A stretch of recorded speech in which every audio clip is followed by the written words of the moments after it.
Identify the hinge at the top of the freezer door. Use a screwdriver or drill to unscrew and remove the screws holding the top hinge. Set the hinge aside. Carefully lift the door off the hinge and place it in a safe location. Unscrew and remove the middle hinge from the refrigerator.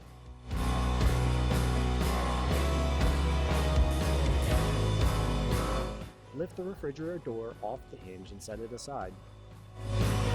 Unscrew and remove the bottom door hinge.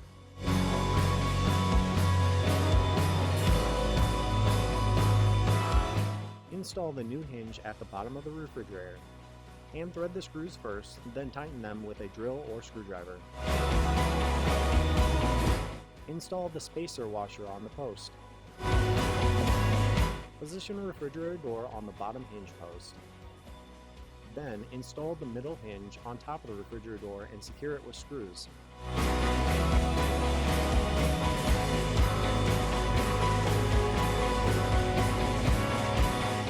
Place the freezer door on the middle hinge post.